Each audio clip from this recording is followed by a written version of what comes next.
LateNightSportsRadio.com. Joined here in hour number 2 by Alex B. Smith of AXSmithSports.com and KellyInVegas.com. Alex, how are you doing tonight? I'm doing pretty good, Bob. How are you doing? I'm doing fantastic. Just waiting for Media Day and for Super Bowl week, kind of figuring out what I'm going to do for the Super Bowl. Just a lot of planning. Yeah. As far as the Super Bowl goes, we were talking about our top 5 food choices for the Super Bowl, putting together a list. I feel like, chicken wings is obviously going to be on most people's list. It did not make my top 5. What was it on yours, number 1? I had wings, buffalo wings, bone-in or boneless at number 1. Yeah, see, I like wings. I think it's good to have for the Super Bowl, good to have for any big game because it's easy. However, I feel like it's a tad overrated. I mean, it's like the crappiest part of the chicken. Well, that's true. That is true. As far as, that chicken as a whole, yes, the wing is not really, a desired portion. But I think in the appetizer state of things, everybody else just looks at straight up buffalo wings, hot sauce or a mild sauce with it. I think the thing is you can do so many things with chicken, and you can change the flavors up. Like I said, you could do it boneless. You could have different sauces with it on the side or just leave it plain and, add what you want. I think it's a little versatility, with the chicken. That's why I have it as a top thing. I don't always just do hot buffalo wings or, sometimes I'll do barbecue wings. Sometimes I'll do like a sweet Asian chili sauce with it. I mix it up and match it a little bit. It is, I will say, the chicken wing, it is the one thing you can, it's not the one thing, but it's kind of like stuffing at Thanksgiving, where you can it's the one thing where you can kind of be creative with it, and you're not going to get any complaints with like the sauce. I don't know though, but the thing with stuffing, stuffing's got to be really good though. I mean, a bad stuffing can ruin all entire Thanksgiving. Bad wings, while rare, I don't think it'll completely derail the entire party. Unless it's the main meal at your party, I think most parties have about 2 or 3 different, main meat courses. So unless you're doing just wings, it can be hit or miss depending on how you change them around. But yeah, you can't really go wrong with doing too many things with chicken. Well, my number 5 on my list of foods is deep fried green beans with a Chipotle ranch dip to go with it. Interesting. What's your number 5? Huh. Deep fried. I know I've had deep fried green beans once at a restaurant, and they were pretty good. I'm not really a green bean fan. It's not one of my favorite vegetables, but deep fried, like I said, and with a Chipotle sauce, that sounds actually pretty good. It's something I would give a spin. My number 5 was pulled pork nachos, something that I made a couple of years ago for a Super Bowl. And so basically just taking the idea of pulled pork sandwich, coleslaw, barbecue sauce, but just having chips underneath it. One year I actually cut chips. I did tortillas and just fried them up as chips rather than buying a bag of chips because you don't want all the salt and so forth to interfere with sauce or whatever. So that was my number 5.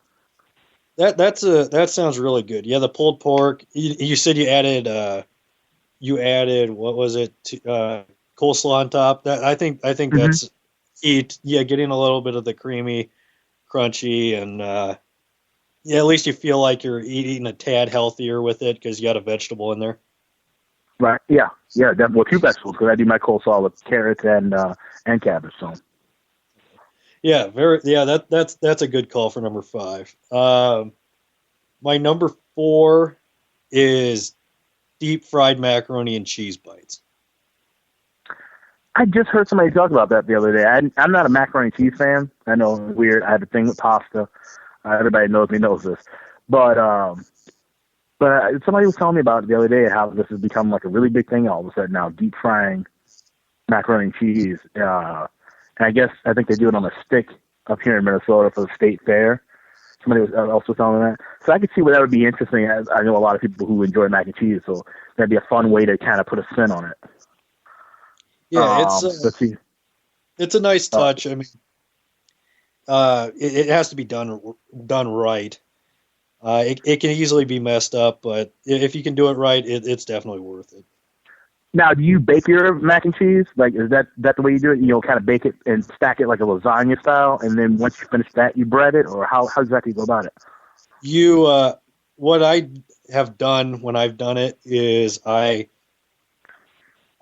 cook the macaroni and cheese, put it into the into like a little circle or a triangle or something like that, and then I freeze it, and then I bread it, and then I deep fry it so that it's at least in a consistent mold before I deep fry it. Because otherwise, if you deep fry it right away, it just all breaks apart and it's no right. good. Okay, that makes sense. My number 4. Oh wait, yeah, that was my. Yeah, my number 4 coming up is. This is something I made up when I was drunk one night, but everybody really loved it. It's maple Cajun shrimp. I took Cajun seasoning and maple syrup and just made that into a simple marinade, and I tossed it in a big wok that I had. So it kind of burns, you know, it burns off the sugar of the syrup, but it leaves a nice little char around it, and it just gives like a nice hint of spice with the Cajun seasoning. And just serve it on a plate like a bed of lettuce or something because it gets kind of sticky. You can have some toothpicks or whatever, but maple Cajun shrimp is my number 4. So you get a little sweet, a little salty, a little spicy. You get a little bit of everything in that. Yeah, Yep. that sounds good. I'd be down with something like that. And actually, that sounds kind of low on the list. As far that sounds like maybe not a staple, but that sounds like something that would be really good. That would be close to my number 1 if I had it. Okay. My number 3 is cocktail weenie or smokies, whatever you want to call them. Mini hot dogs, barbecue sauce, whatever you want to put on them. That's number 3 for me. And then also little chunks of cheese, and get a toothpick, one of each on it. You're good to go.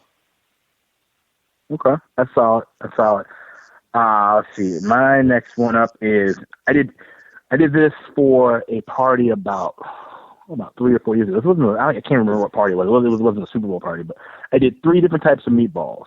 I did basic ground beef with barbecue sauce, ground chicken with buffalo sauce, and then ground turkey with a sweet Thai chili sauce. You know, just like I said, you know, kind of like wings. It goes on that, you know, it's a versatility kind of angle. You know, you stick with the meatball theme, but you have 3 different flavors to choose from. You know, some people may not like, you know, ground beef, or may have never had ground turkey exactly. You know, try something different. So that was the next one up on my list at 3. I respect that one, and I feel like a sauce that gets underrated that needs to be on more menus is the sweet Thai chili sauce. Not a lot of places have that. I feel like that gets underutilized in the world of sauces. It does, and it's really easy to make at home. You know, like because it's hard to find in stores. But I have a recipe that I've used for the last couple of years now. Whenever I do it, you know, pretty simple stuff. So. My number 2 is the perfect tortilla or the perfect taco bowl. I've seen those. Just getting tortilla, putting it into the perfect tortilla, sprinkling, putting butter on it, and then sprinkling cinnamon, sugar, ice cream. That's what I go with for number 2 for just like a nice Mexican dessert for the Super. Yeah, so like a churro bowl for ice cream. That's very clever. I've never thought of that. Yeah, very very good, very underrated, and it works for me. I'm typing that one down now. That's definitely something I'm gonna remember. That sounds really good. That would be something I would use a lot in the summertime. Yeah, it's a must-have for impressing people with dessert. What's your number 2? Oh, well, my number 2, I'm changing it up a little bit. Well, because we already touched on my number 1. So my number 2 on this one is sliders. Same concept with the meatballs. Pulled pork, pulled chicken, maybe have some like mini, burgers. What I'll do with the burgers is I'll take a pack of ground beef, put it between 2 pieces of parchment paper, wax paper, and take a rolling pin, roll it out flat, season it, and then throw it in the oven.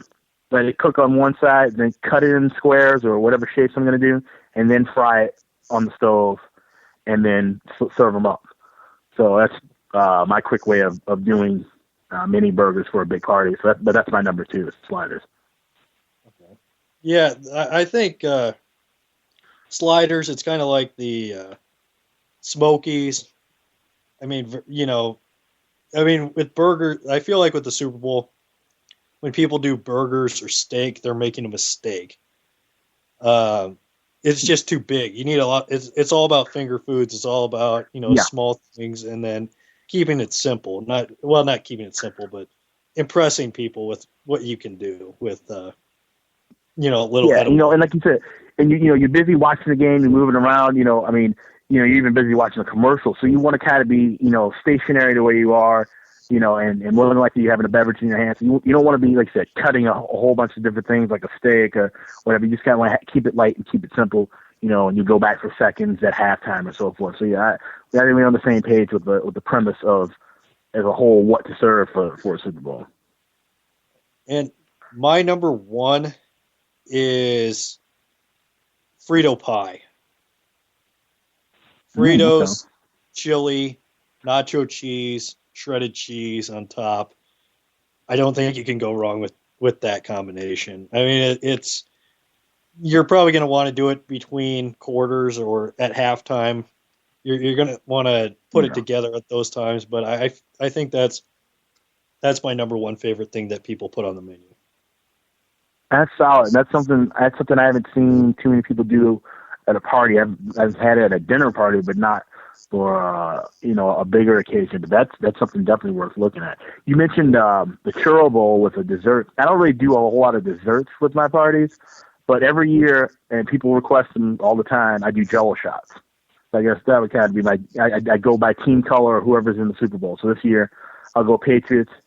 Rather than have both teams be wear blue, I went red with the Patriots this year. So I'll do like a cherry Jello with maybe a cherry flavored vodka, and then I'll do for the Seahawks a blueberry Jello with maybe I'll do like a blueberry schnapps and vodka mixed together. Yeah, or you could do UV blue for the vodka as well. Yeah, UV blue. We did UV blue a couple of times, and they come out really, really sweet. So that blue Jello is pretty sweet as itself. So using the vodka and a schnapps kind of cuts the sweetness a little bit. But yeah, UV blue works just as well. Going into the Super Bowl, are you before you're placing your bets, as a fan, do you think that this Super Bowl, what do you think is going to lead to more of people drinking more or eating more? What do you think is going to happen? Well, if you take the betting out of the equation, I think it would just be a pretty fair balance. I think more eating takes place in the Super Bowl because the fact that it's a Sunday, although it's middle. I guess here in the Midwest, it's like a 5:00 start, so it's like a kind of evening thing. Now out west, I'm sure there's a lot more drinking because it's still daytime. But I feel like more eating takes place because it's a Monday and everybody's got to kind of work the next day. What do you think the biggest mistake people make as far as the menu goes for the Super Bowl? Oh, either making too many things of the same variety or making, things too complicated. Like I said, this is not the time to make beef Wellington or have, a big, crab cake tower. This is simple, straightforward. Forget your diet for a couple hours. Get some, simple meat and potatoes, bar food. Which is as me as a recreational cook, I would say my